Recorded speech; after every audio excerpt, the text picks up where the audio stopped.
Ola, que tal? Bo día, boa tarde a todas e a todos. Que tal vos vai? Que tal levades este día? Espero que teñades unha boa xornada e que podades aproveitar este momentiño para pasar este pedazo divertido, espero, comigo, aprendendo e tamén co resto de compañeiros e compañeiras que andades aí do outro lado da pantalla. Quero aproveitar unha vez máis para saudar a todas as persoas que participades en directo no curso, na sesión, e tamén quero aproveitar para saudar tamén a todas as persoas que, aínda que non participades intervindo, deixando mensaxes, nos vedes en directo ou en diferido cando tedes un oquiño. Así que benvidas e benvidos, que, como sempre, deixamos o material na Aula Galicia aberta, vale? Aí podedes descargar a sesión de hoxe co vocabulario que vos deixamos, cos apuntes gramaticais, tamén coas ligazóns de interese e con ese apartadiño de notas final que eu espero que esteades enchendo de comentarios para, bueno, pues para poder ir anotando aquelas cuestións que van saindo que vos parecen interesantes na clase e que tamén queredes repasar posteriormente. Ben, pois hoxe imos falar dos oficios, desas profesións que desenvolvemos pois todos e todas, algunha delas, por suposto, igual algunha de nós temos máis dunha profesión, algún oficio, entón vouvolos deixar por aquí para que lles botedes unha ollada. E gustaríame que, se vos apetece, se vos queredes, que me deixedes no chat e que me digades cal é o vosso oficio, a que vos dedicades.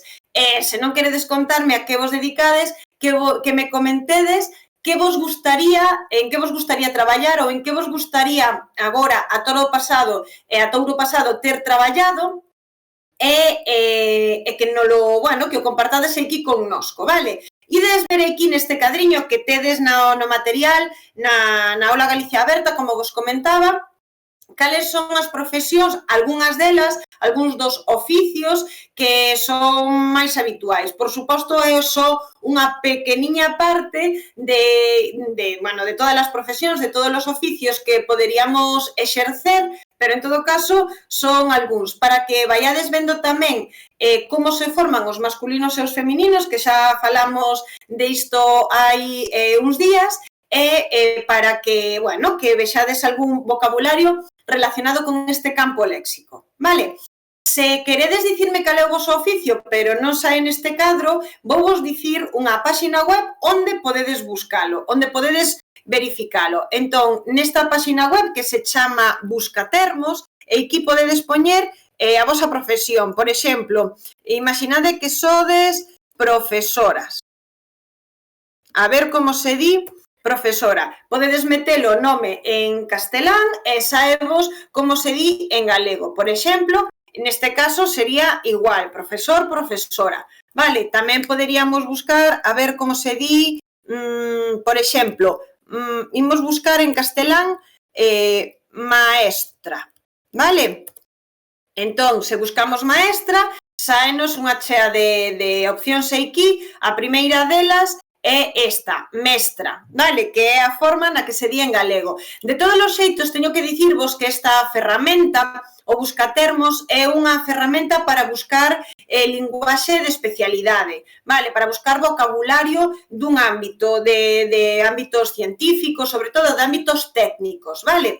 Sempre tede a opción que xa vos comentaba, se non queredes metervos nestas propostas que igual son un pouco máis complicadas para saber de que ámbito estamos falando, podemos optar polo Digalego, que é outro dicionario do que tamén xa vos falei hai algunhas semanas ao principio do curso, no que podemos buscar tamén desde outras linguas. A ver se nos carga, que parece que vai un pouquiño lento, creo que teño cargado e aquí ao lado, vale?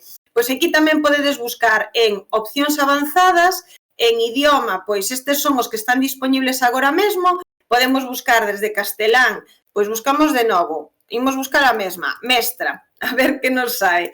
E, vai nos sair a forma que xa coñecedes, mestra, vale? Divos cal é a opción desde a lingua, desde cal a buscastes. Vale, entón podedes botarlle unha ollada bueno, tedes aí o termo e tamén tedes outros resultados que neste caso teñen bueno, comparten o lexema, vale? Entón, quero que teñades estas ferramentas aí de base para que agora, se queredes, que aproveitedes para buscar como se di o voso oficio, a vosa profesión, en galego. E se xa sabedes, estupendo, deixades moi aquí abaixo. Se me queredes contar algo máis das vosas profesións, de que facedes, en que consisten, porque quizáis tides algún oficio ou algunha profesión que sexa bastante especial ou que quizáis fora do voso contexto non se coñeza. Entón, se é así, gustaríame moito que nos falasedes dela no chat, vale? Ídeme deixando por aquí que xa sabedes que eu despois recupero todas as mensaxes, ou polo menos todas as que poido.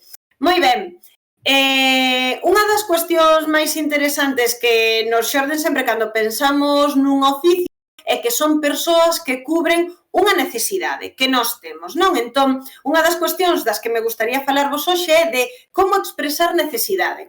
Para expresar necesidade podémoslo facer con necesitar máis infinitivo, entón podemos dicir necesito poñerlles unhas solas novas aos zapatos. As solas son a parte de abaixo do noso calzado, vale? Cando, sobre todo, bueno, dos zapatos, as zapatillas normalmente tamén teñen sola, costuma ser de goma. A sola tradicional logo dos zapatos é de outros materiais, de, bueno, en orixe acostumaba a ser dunha madeiriña moi fina. É bastante flexible, agora tamén case todas son de goma. Tamén podemos expresar necesidade dicindo necesitar que máis presente de subxuntivo, vale? Que tamén este tempo verbal tamén o imos vendo. Necesitades que o canteiro vos faga unhas pedras para esa esquina, vale? Entón, estas dúas opcións son coas que podedes expresar necesidade. Se necesitades, se vos agora mesmo necesitades algo, deixádonoslo tamén aquí, vale? Así ides utilizando, ides poñendo en práctica estas dúas fórmulas que vos deixo agora. E, ademais, outra das cuestións que nos poden servir de axuda cando falamos con algunha profesional son os interrogativos. Hai dous interrogativos de referencia, que son estes que vos deixo aquí, por unha parte o que o empregamos habitualmente en preguntas abertas, con ou son referencia a un substantivo concreto, por exemplo, que che gustaría ser de maior? Ou que che gustaría facer a ti cando teñas tempo? Cando esteas máis libre? Outra opción é cales, que utilizamos cando preguntamos por algo ou por alguén dentro dun conxunto. Habitualmente, isto faise para propoñer unha escolla, é dicir, para elixir entre dúas ou varias opcións. Por exemplo, destes traballos que che digo, cal prefires facer? Entón, decideme vos, de todos os traballos que hai agora mesmo disponibles, que son moitos, bueno, non no voso contexto máis próximo tamén, pero se puidesedes elixir cal deses traballos que hai disponibles agora mesmo no amplo abano de posibilidades, cal elixiríades? Vale? Deixádemo no chat. E, por outra parte, tamén podemos pensar en interrogativos en función de que queremos preguntar. Por exemplo, se queremos preguntar por persoas, utilizamos quen. Quen é a costureira? Se queremos preguntar por cantidades, utilizamos canto. Canta, cantos, cantas. Cantos podedes facer nun día? Se queremos preguntar por lugares, preguntamos onde. Onde está o teu lagar? O lagar é o lugar onde traballan os ferreiros, vale? Agora falaremos un pouco máis polo miúdo disto. Se queremos preguntar por momentos, cando? Cando me podes retellar a casa? Retellar é cando che veñen a mañar o tellado da casa, cando che veñen cambiar as tellas, vale? Tamén podemos preguntar por modos, como? Como traballa o ferro? Por exemplo, tamén podemos preguntar por motivos. Por que empezan os cestos polo cu? Por certo, vos sabíades que os cestos se empezan polo Q. Se hai alguén que teña dúbidas, os cestos son estes elementos de vimbio que se utilizaban para transportar alimentos.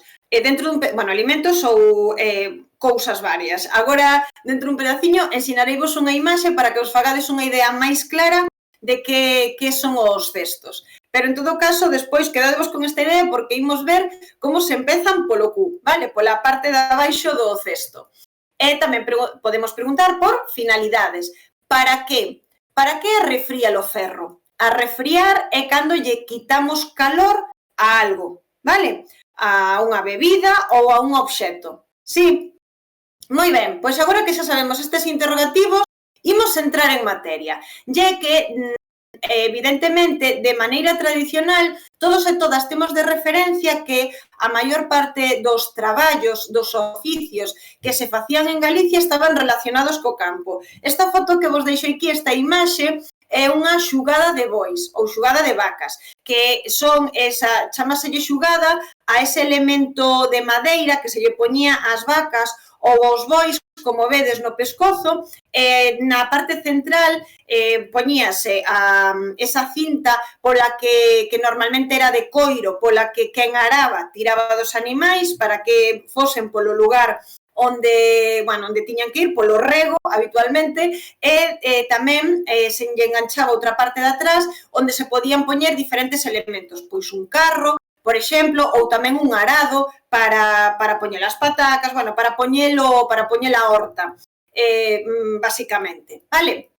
Entón, aquí tedes unha xugada de bois, evidentemente, agora mesmo xa non quedan xugadas de bois, queda algunha por Galicia adiante, utilízanse moito agora, utilízanse no folión de carros de Chantada, que é de onde é esta foto. Hai unha actividade polas festas en agosto na que se fai o folión de carros, que é un desfile que leva moitos anos facéndose de maneira tradicional e que hai unhas plataformas na que se representan os oficios que se fan que eran tradicionais antes e van facendo un desfile por toda a vila. Botadelle unha ollada a fonte foliondecarros.com e veredes que é unha proposta bastante interesante. Entón, estes traballos ligados ao campo eran os que ocupaban de maneira habitual a maior parte da xornada das persoas que traballaban no ámbito rural. Pero é verdade tamén que había outros oficios que, aínda que non ocuparan toda a parte da xornada, sí que servían de complemento para ter ingresos dentro do núcleo familiar, ou, nalgúns casos, evidentemente, nos núcleos máis urbanos, era unha actividade que as persoas facían a xornada completa. Entón, vou vos falar un poquinho destes traballos para recordárvolos. Seguro que algúns e algunhas vos soan das vosas, de cando vivíades en Galicia, ou quizáis as vosas familias vos falaron destes traballos. Gustaríame que se hai algún que vos soa ou se coñecedes a alguén que exercese en algún momento este traballo, este oficio, que tamén mo vaiades contando. Quizáis tedes familia que traballou nalgo do que vos vou contar a continuación. Que, por suposto, non son todos os oficios que hai, pero son unha parte deles, vale? Unha parte dos oficios tradicionais. Se queredes coñecer máis oficios tradicionais e non só os dos que eu vos falo hoxe na presentación, podedes entrar na páxina do Museo do Pobo Galego, da que vos deixo a ligazón nos enlaces de interese que están no final da lección, e aí traivos unha descripción de todos os oficios ou dos máis coñecidos para que lles botedes unha ollada e para que tamén vexades cales eran as ferramentas de traballo. Vale? Ben, entón, imos alá. Vou vos falar, en primeiro lugar, dos canteiros, que era unha profesión que tiña moito percorrido, que, a que se dedicaban bastante xente en Galicia, porque, como é evidente, a maior parte, case todas as casas tradicionais en Galicia, eran de pedra, porque era o que máis abundaba. Entón, necesitábanse sí ou sí persoas que soubesen traballar a pedra, que soubesen, pois, fixadevos nesa casa que vos poño aí da esquerda, que esta é unha rúa do concello de Allariz, da vila de Allariz.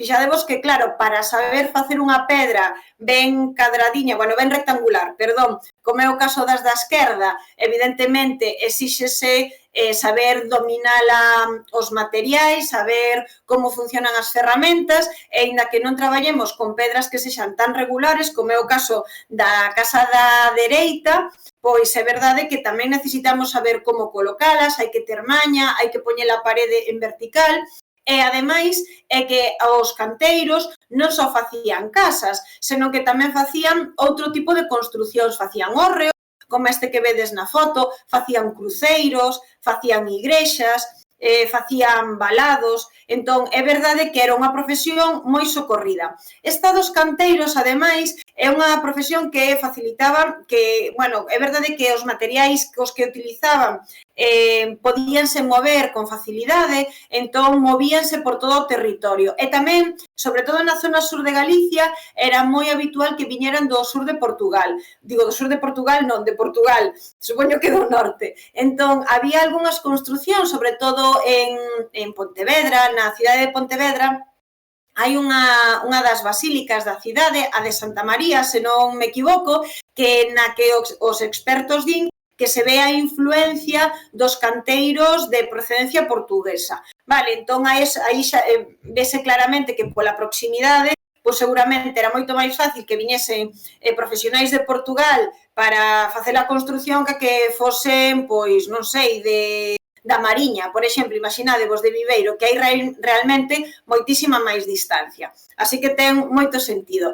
Fixadevos aí que este é un canteiro, bueno, esta foto non ten moito tempo, como podedes observar, e, bueno, vedes aí dous dos elementos que utilizaban de maneira habitual. Tede en conta que era un traballo que exixía moita maña, pero tamén moita forza física, porque, segundo agora temos guindastres, eses elementos que moven a pedra, bueno, moven calquera elemento pesado, daquelas había uns guindastres que eran un pouco máis rudimentarios, de madeira, pero é verdade que tamén para traballar con eles había que facer unha certa forza, e, ademais, en moitos casos, pois para obras pequenas quizáis nin sequera sabía, entón necesitábanse unhas pancas que podedes ver, como vos digo, na páxina do Museo do Pobo Galego, para mover as pedras entre 2, 3, 4, 5 persoas, dependendo do tamaño da pedra que se estivese manexando. Ben, aínda hoxe en día, de feito, en Galicia, en Poio, pegadiño a Pontevedra, temos unha escola de cantería. E estes canteiros, que son uns grandes profesionais, teñen sona por todo o mundo. De feito, ademais de participar nas obras de restauración da Catedral de Santiago, que sabedes que, bueno, aínda siguen con elas, pero sabedes que nos últimos anos se estivo traballando nela. Tamén traballaron na Sagrada Familia e no Big Ben, en Barcelona e en Londres. E, ademais, a Deputación de Pontevedra, que é a que xestiona esta escola, cando ardeu a Catedral de Notre Dame, en París, tamén lle mandou un ofrecemento ao goberno francés para que soubesen que aquí había profesionais que poderían axudarlles na reconstrución de tan magna obra, que a cousa non é de broma, a verdade. Pero, como vos digo, que temos profesionais espallados por todo o mundo, grazas a esta escola profesional. Isto demostra, como iremos vendo, que hai algunhas profesións, algúns oficios tradicionais que se seguen desenvolvendo na actualidade. É verdade que nunha obra moito máis especializada, habitualmente teñen que ver máis pois con obras de restauración, con monumentos. Porque as casas, aínda que sí que se restauran, é verdade que xa non se fai moita obra nova de pedra e, en todo caso, necesítase menos profesionais porque está todo moito máis mecanizado. Vale?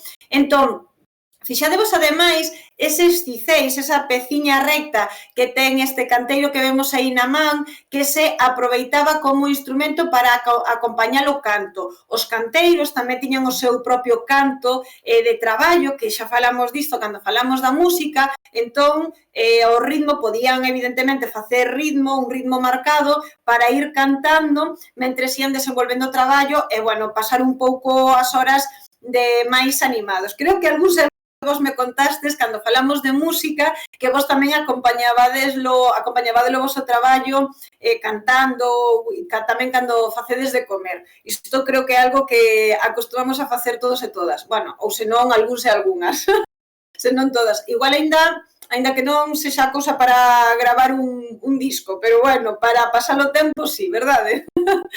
Ben, entón, outra profesión que era moi socorrida, moi habitual, era a dos carpinteiros. Esta imaxe é unha das que podedes ver na páxina do Museo do Pobo Galego. Tedes aí un banco de traballo dun carpinteiro e tedes colgadas nas paredes algúns dos aparellos, das ferramentas que utilizaban para o traballo. Hai moitas especialidades, a de torneiro, cando facían barandas e elementos máis torneados, o rodeiro, que se dedicaba exclusivamente a facer rodas de carro, que era un elemento moi socorrido no rural, o xugueiro, que facía xugos, que era o elemento que vos ensinaba na primeira foto que guiaba as vacas ou os bois cando se traballaba no campo, e tamén estaban os de Ribeira. Vou vos mostrar agora algúns dos traballos dos carpinteiros de Ribeira. Os carpinteiros de Ribeira eran aquelas persoas que traballaban facendo barcos. Fixadevos nesta imaxe que tamén podedes atopalo o libro do que están sacadas as imaxes, tedelo aí na parte inferior a fonte, para que lle botedes unha ollada se tedes interese. Os carpinteiros de Ribeira, bueno, como vos digo, facían barcos, maior ou menor tamaño, estes que vedes na imaxe son bastante grandes, porque todo o interior originalmente das embarcacións eran deste material, da madeira, entón todo o esquelete do traballo había que facelo, tiñano que facer persoas que soubesen como traballar o material. Ademais, en Galicia, como xa vos dixen que había unha relación tan próxima e segue habendo co mar, co mundo marítimo, co mundo mariñeiro, pois había unha chea de talleres que fabricaban embarcacións máis ben de diferentes tamaños e tamén que as reparaban, porque claro, estas co paso do tempo, pois algunhas delas pois sufrían desperfectos, entón levábanas a este taller para reparalas. Na Ría de Arousa era onde había un maior número de carpinterías de Ribeira de toda Europa, así que imaginade que xa se ve que de aquí saían moitas embarcacións, seguramente non só para o ámbito galego, quizáis tamén para fora de Galicia. Vedes aí algúns dos traballos que facían estes profesionais que agora mesmo tamén xa case desapareceron. Hai algunhas, non desapareceron porque seguense facendo embarcacións en Galicia, pero evidentemente xa non se fan tantas, cando menos desta maneira tan tradicional, e sobre todo para embarcacións de tan gran tamaño como as que vemos na imaxe, vale? Hai outras técnicas máis modernas con outros materiais. Tamén é verdade que estes carpinteiros de Ribeira, evidentemente, foron incorporando materiais novos, e aínda que sigan conservando o nome, pois moitos deles xa non traballan só con madeira. Pode que sigan traballando con madeira, pero non exclusivamente. Moi ben, pois outra das profesións, outro dos oficios que era moi habitual era o dos cesteiros. Fixadevos que os cesteiros, os cestos, son estes elementos dos que vos falaba antes. Esta imaxe pareceme que é moi clarificadora porque nos mostra que cantidade de tipos de cestos había, porque se utilizaban para todo. Utilizábanse para ir á horta. Ti ibas á horta e levabas un cestiño, entón aí traías os teus tomates, os teus pementos, as túas cabazas, entón aí xa necesitabas un cesto dunha certa envergadura, como os que vedes por aí que teñen unha asa. Ademais, hai algúns que tiñan unha tapiña porque se saías da casa, por exemplo, pois traballalo a leira ou un prado que fose, coller as patacas, pois igual non che compensaba volver comer á casa. Entón, nesta cestiña, coa súa tapa, como vedes aí, bastante xeitosa, pois levaba a comida, a bebida, e así gardábase ben durante todo o día. Tamén había outras cestas, outros cestos máis pequenos, como os que vedes aí nunha parte da imaxe, porque tamén para guardar a froita na casa, ou había os moitos máis pequechiños para guardar obxetos máis de tamaño máis reducido. Entón, como vedes, ademais, na parte superior da imaxe podedes ver un que ten un enganche, veselle aí que ten aí un enganchiño metálico, ese é porque tamén se utilizaba para ir pescar. Entón, os pescadores poñíano cando ían ao río, por exemplo, era máis habitual para pescar troitas. Pois levábano enganchado á cintura cun cinto, entón ian, o peixe que ian collendo íano poñendo aí. E como é aberto, pois a auga ia caendo e desa maneira pois non quedaba aí todo encharcado. O traballo da cestería crese que é anterior ao dos povos castrexos e, de feito, os arqueólogos, cando fan incursións nos castros, creen que algunhas das olas de barro que se ven que están, bueno, que teñen algúns trenzados, que teñen reminiscencias, bueno, que recollen, que teñen esa referencia dos trenzados dos cestos. Vale, fixadevos o que vos comentaba antes, que este cesteiro que vedes na imaxe está facendo un cesto e case está rematado. Por que? Porque empezou por abaixo, polo cu, entón estaba acabando no borde superior. Como vedes, xa incluso acabou a asa, entón ese borde que fai é o último elemento para rematar o cesto e tamén para que quede máis bonitiño.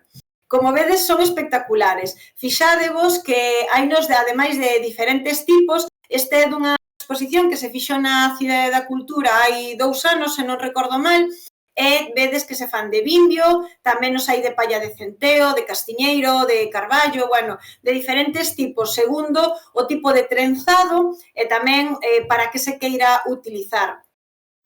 Incluso hai zonas do interior de Galicia, no Val do Deza, por exemplo, na zona de Rodeiro, Lalín, aínda se conservan algunhas construcións que teñen forma como de hórreo, agora non recordo o nome, que se utilizaban para, bueno, para dispoñela a erva, a palla, etc. Hai algúns que eran bastante duradeiros. Entón, como vedes, era un elemento moi socorrido. Vos tedes algunha cestiña na casa? Igual as que tedes, e quen sabe, igual levastes algunha de algún cesteiro galego. Contádeme tamén, vale? Ben, outra, e ademais, que me esquecía de comentarvolo, que o traballo da cestería é un traballo que, bueno, que se leva facendo, que se está facendo tamén na actualidade. Como vedes, temos unha cesteira moi coñecida que é Idoia Cuesta, que traballa pola súa conta tamén para Loewe, se non me equivoco, é unha das marcas coas que traballa. Vedes ese traballo que fai aí, ese cesto, esa reinterpretación cun material, neste caso con la, para tamén traelo e incorporalo dunha maneira quizáis máis vistosa, con máis cores, á actualidade. Entón, como vedes, este traballo, o da cestería, con reinterpretacións, tamén veremos máis adiante algún exemplo a maiores, séguese desenvolvendo na actualidade. Outro traballo que se segue facendo, pois, bueno, que se segue facendo, este máis especializado, pero que se facía e que tamén tiña moito percorrido e era moi necesario, era o dos ferreiros, que se dedicaban a facer e a amañar apeiros para a labranza. Por exemplo, un sacho, un rodo, unha forquita, calquera elemento da vida diaria, uns alicates, como estes que vedes aí na foto, calquera elemento da vida diaria que se fixera de ferro, pois había que ir ao ferreiro e pedirlle que cho elaborase. Ademais, é que daquela era o metal máis socorrido, non só para elementos da vida diaria, para os apeiros de labranza, senón tamén para as ferraduras das eugas e dos cabalos. Neste caso, había algúns ferreiros que se dedicaban especificamente a iso, aínda que de maneira habitual, pois que era un traballo que ías alternando dependendo das necesidades da túa clientela, claro. Entón, estes traballaban cun lagar, que era un dos elementos que necesitaban unha zona onde facer lume, tamén necesitaban unha zona onde arrefriar o ferro, etc. Vale? Entón, era unha profesión que era moi habitual de maneira, case artesanal, e que na actualidade, pois como este proceso xa está industrializado, os ferreiros que quedan fan traballos, como veremos máis adiante, máis artesanais, máis específicos, máis coidados e máis exclusivos tamén. Ben, por outra parte, outra profesión que tamén era moi demandada era a dos telleiros ou cavaqueiros, que eran emigrantes temporeiros que se movían por toda Galicia e tamén chegaban á zona de Castela e que se dedicaban a elaborar tella ou ladrillo. É verdade que era un traballo que sei que era moi duro, que ademais, claro, desenvolvíase en condicións climatolóxicas terribles, porque pensade que traballar durante o verán e durante as horas de día de máis calor non debía ser moi agradable, desde logo. Ademais, bueno, pois íanse movendo ao longo de toda a temporada estival, entón, pois, é un traballo moi cansado e, bueno, moi dificultoso. Elaboraban tellas, como vos digo, elaboraban ladrillos e, ademais, tiñan un idioma propio, o cavaco, bueno, un idioma, unha xerga propia, o cavaco, que era unha lingua que teñan eles coa que se comunicaban.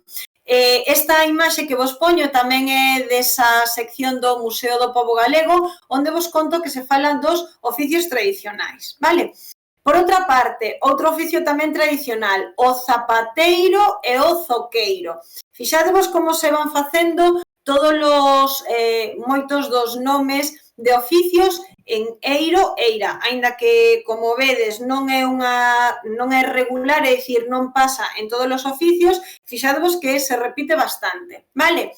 Entón, zapateiros e zoqueiros. Bueno, pois aínda que esta que vedes na imaxe é unha foto dunha zapatería bastante actualizada, que ten máquinas e ferramentas bastante modernas, o dos zapateiros era un oficio tamén moi manual. Facían zapatos, tamén facían zocos, e había algúns zapateiros que eran exclusivamente zoqueiros, porque o zoco era un calzado tradicional que en Galicia era moi utilizado e, ademais, que requiría ás veces tamén reparación, porque, claro, como era o calzado que se utilizaba para ir aos prados, para moverse por zonas húmidas, ás veces tamén requiría de algunha reparación. Tamén é verdade que había zapateiros que se movían pola zona pois para arranxar os zapatos ou arranxar os zocos. En Galicia, a zona na que houbo máis zapateiros foi en Melide e tamén en Noia. Na actualidade temos unha zoqueira que herdou a profesión, o oficio da súa familia, Elena Ferro, quizáis a coñecedes de ver os seus deseños en internet, deixo-vos aquí algunhas imaxes, se buscades así Elena Ferro, veredes que ten algunhas propostas de deseños moi actuais, moi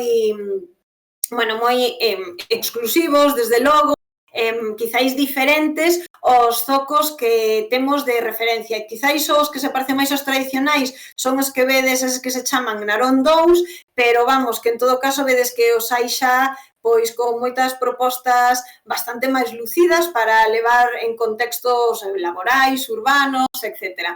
Botadelle unha ollada se vos parece interesante para que vexades como se actualiza unha profesión que a priori podería parecer que casi estaba desaparecida, pero aí está, con propostas actualizadas como a de Elena Ferro.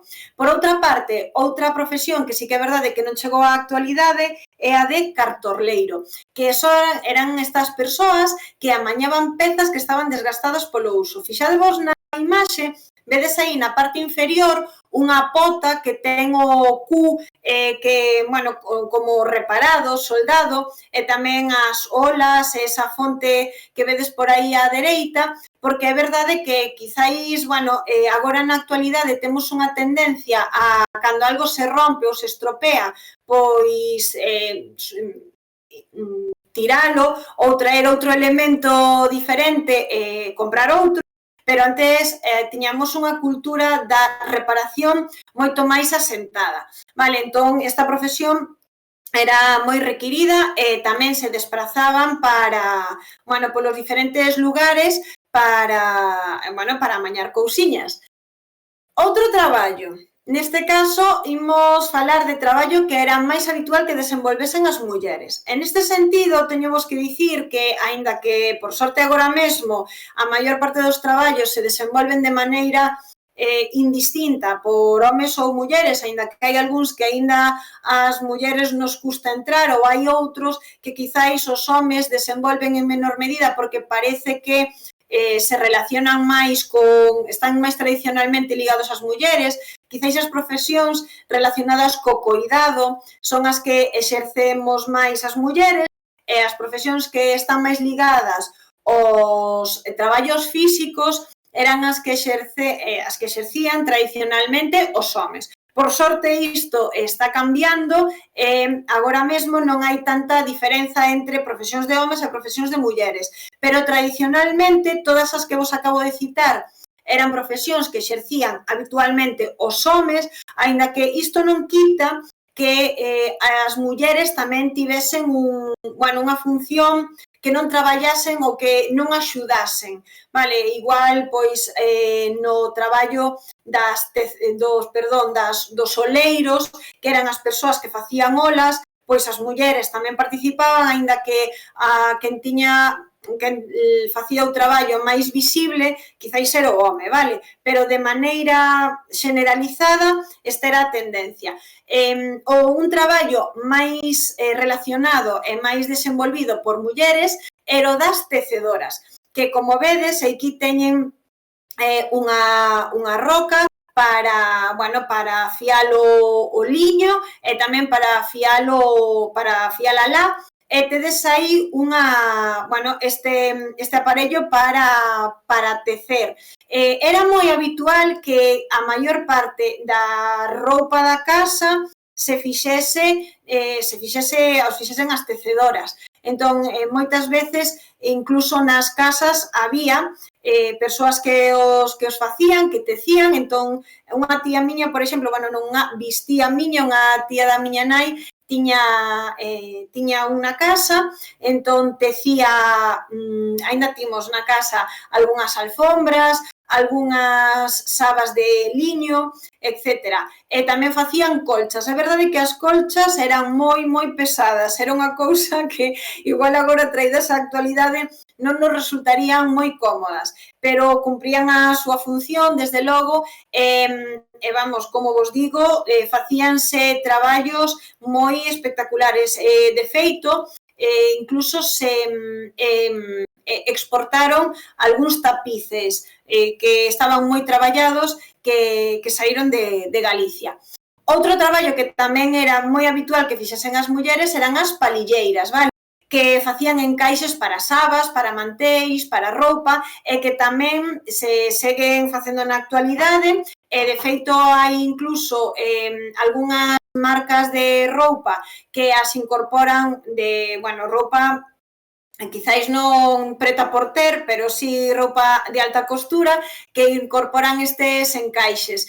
E como curiosidade, contareivos que parece ser que unha remesa de encaixe de camariñas marchou para América no Titanic, e parece ser que, efectivamente, na bodega do Titanic se atopou este paquete, este lote de encaixes que levaban destino a Norteamérica. Vale, entón mirade que isto non só que teña moito percorrido, que se siga facendo na actualidade, senón que xa hai moitos anos que se mandaban encaixe galego para fora.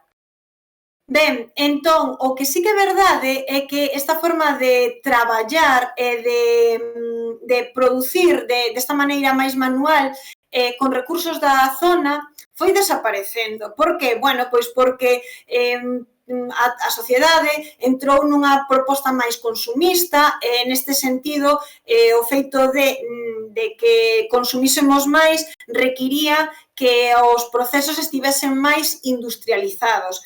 Entón, é verdade que moitas destas profesións non podían competir con estas, coas propostas industrializadas porque requirían moito tempo e porque todo se facía á man. É verdade tamén que outras moitas destas profesións, moitos oficios, desapareceron porque xa non eran necesarios, porque, como vos digo, a tella agora faise dunha maneira industrializada, quizáis poderíamos chamarlles telleiros ás persoas que traballan nestas fábricas de tella, por suposto, ou de ladrillo. Os carpinteiros seguen traballando en carpinterías, é dicir, algunhas dunha ou doutra maneira seguen existindo, pero desde logo non desta maneira tan tradicional. Os cesteiros, bueno, pois hai por aí propostas, pero non de maneira industrializada. Entón, podemos dicir de feito que esta xente que segue traballando desta maneira traballa na artesanía. E nesta artesanía distínguese porque é unha produción de calidade, porque teñen deseños exclusivos e porque ademais fomentan un consumo responsable, porque non traballan cunha idea de isto ímolo producir para que teñas moitos o cambies de maneira continuada, senón para que sexan produtos que teñan unha maior durabilidade ao longo do tempo. Entón, neste sentido, tamén debemos dicir que a artesanía tamén é innovación na produción, innovación comercial e sustentabilidade na produción. A maior parte dos artesáns, das artesáns que traballan en Galicia están intentando incorporar elementos de modernidade e tamén traballan con propostas tecnolóxicas actuais e, sobre todo, o que buscan é que a súa produción sexa local. Vale, entón, pois, o seu medio de produción está aquí, as súas ferramentas, os seus elementos de base están aquí e véndenos aquí, pero tamén aproveitan para vender fora. Entón, é verdade que, como vos dicía, que non hai relevo en todos os sectores, nalgún sí, e hai propostas novas e moi novidosas. Vou vos falar porque me parece que é interesante que vexades como, por exemplo, un orfebre que quizáis é unha profesión que está, tamén cada vez máis posta en valor de novo, pero durante moito tempo foi un traballo que se industrializou moito, pois agora volve gañar recoñecemento. É verdade que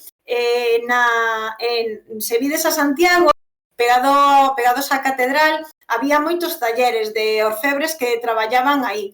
Que agora mesmo están todos pechados, a verdade. Pero vamos, que podedes atopar propostas en diferentes marcas. Por exemplo, esta proposta que vos deixo é a de Brigantia, que son unhas orfebres que traballan, como vedes, con propostas moi modernas, incorporando elementos que tamén están moi de actualidade, como neste caso é o coiro.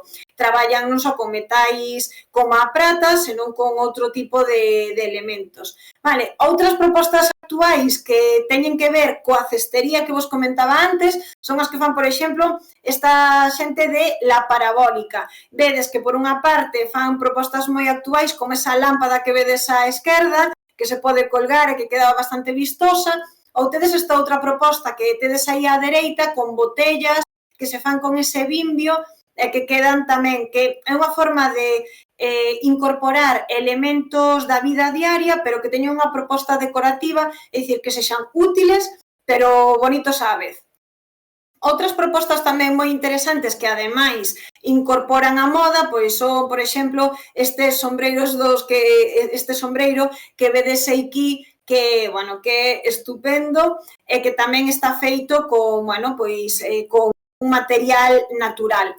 Máis propostas, por exemplo, cerámica. Fixadevos aquí como se mestura a cerámica e a cestería nestas propostas que, evidentemente, son máis destinadas a adornar logo ca usalas, pero, tamén dunha ou doutra maneira podeselles dar uso para poñer froita, para meter elementos dentro. Entón, vanse mesturando. Como vedes, vaise actualizando as propostas e vanse mesturando elementos. Outra idea que podedes atopar de artesanía galega, pois esta, na que podedes levar unha obra de arte, pero vestida. Por que? Porque esta artista o que fai é que estampa as súas pinturas en tea, entón podedes levar unha prenda como esta que vedes na imaxe, e ao mesmo tempo levades unha obra de arte en riba. Non me digades que non é unha proposta espectacular. E despois tedes esta outra idea que é a desta marca, que se chama Quenindiola. Fixadevos, estes artesáns teñen unha historia que é moi interesante. Eles foron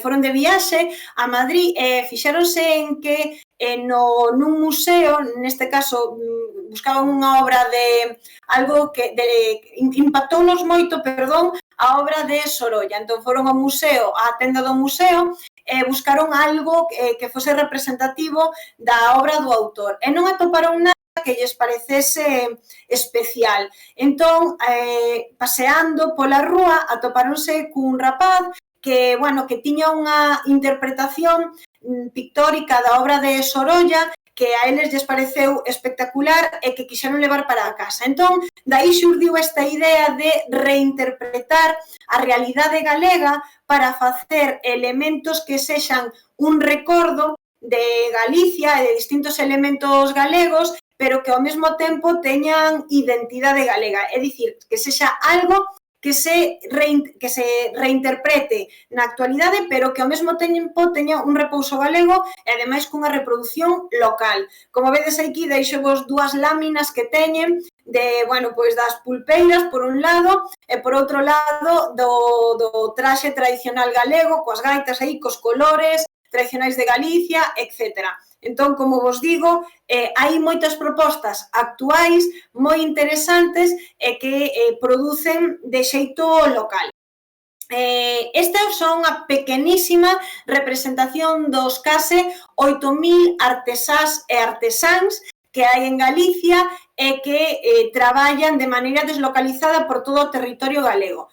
De todos os xeitos, aínda que falemos de propostas individuais, é verdade que desde hai algún tempo hai entidades como, por exemplo, Creativas Galegas, que recolle estas propostas para, debaixo dunha marca xuntar cantas máis marcas artesás mellor para moverse polo mercado galego. De feito, vou vos ensinar esta marca, Creativas Galegas, podedela atopar agora mesmo, nesta páxina de Instagram, aquí ides poder ver non só os artesáns e artesás que vos acabo de ensinar agora, senón moitísimos máis, idelos poder coñecer, ver a súa obra, etc. E, tamén teñen tenda física. Deixo vos a páxina web tamén na ligazón, porque teño unha proposta un proxecto moi interesante para que o traballo deste colectivo dos artesáns e das artesás galegas sexa cada vez máis coñecido. Por outra banda, de todos os xeitos, é verdade que desde hai tempo tamén existe a marca Artesanía de Galicia, que tamén xunta a todos unha parte dos artesáns e das artesás galegas que existen, que traballan por Galicia en diferentes ámbitos. Vedes aquí, ademais, que están convocan todos os anos os premios Artesanía de Galicia 2021, e aquí vamos falando de obradoiro, de oficios, por se queredes velos máis polo miúdo do que vos acabo de contar eu, etc. Entón, podedes fedellar por aquí, fixadevos, entrades aquí na páxina dos oficios, vedes por aquí, mirade que aquí tamén tedes exemplos de artesás que fan elementos para a cociña e ademais con propostas estéticas exclusivas, como a quen di, mirade, lámpadas, coxíns, hai de todo, hai propostas moi interesantes, tanto na páxina de Creativas Galegas como na páxina de Artesanía de Galicia. Así que eu deixo vos aí estas dúas propostas para que lles botedes unha ollada polo miúdo, vale? E, por suposto, se hai algo que vos chama a atención, eu espero que mo vaiades contando no chat, vale? Cousiñas que me interesan. Que xa vos comentaba antes, que me digades cal é o voso oficio, cal é o voso traballo, e tamén se coñecedes alguén que fixese algún oficio tradicional. Se hai algún oficio tradicional do que eu non vos falase, por favor, faládeme vos no chat e ímolo comentando polo miúdo. E para quero deixarvos 2 libros desta volta. Desta volta, ademais, 2 libros infantís, porque é algo que, bueno, que me está despedindo, que ata agora aínda non falamos moito. Quedoume pendente de cando vos falei das festas tradicionais, deixarvos este libro que fala do Entroido. Chámase Que non pare a festa. É de Ramón Veiga e de David Sierra. E como vedes aquí, ten algunhas ilustracións, bueno, é un libro para nenos, para nenas, e ten, bueno, moitas ilustracións e moi pouco texto, como corresponde a esta idade, e para, bueno, que fala do Entroido, que se queredes traballar isto cos máis pequenos da casa, igual os parece interesante. E, por outro lado, tamén vos quero deixar a Boneca de Cristal, que é outro libro de Majo Villar con ilustracións de Antonio Seijas, que tamén, como vedes, ten unhas ilustracións, unhas propostas fermosísimas, e neste caso direivos que a contraportada do libro di que é unha historia dunha bonequiña de cristal, pero tamén unha historia de amor entre un pai e unha filla, e uns zapatiños vermellos. Así que, quizáis, algunha das dúas propostas vos interesa. Espero que isto vos parecese interesante e que me contedes agora máis cousiñas sobre os vosos oficios, as vosas profesións. Vale, vémonos agora mesmo. Chao! Me llamo Sara Rodrigues Lavandeira y vengo haciendo un máster en Investigación y Educación, Diversidad Cultural y Desarrollo Comunitario en la Facultad de Ciencias de la Educación. Soy hija y nieta de gallegos. Mi madre se fue a Brasil con mis abuelos cuando tenía 3 años. Valoro positivamente, sobre todo porque es una experiencia que deberíamos de conocer como un privilegio. La experiencia de poder venir con una beca a estudiar en Galicia. No es en todas las comunidades que hay esta oportunidad. Yo creo que es importante que la gente que tenga la oportunidad de venir también, los hijos y nietos de gallegos como yo, porque es una oportunidad única, hay que valorar este tipo de proposición de la Junta de Galicia, que es algo muy importante para intentar hacer algo distinto de lo que tenemos perspectivas en nuestros países.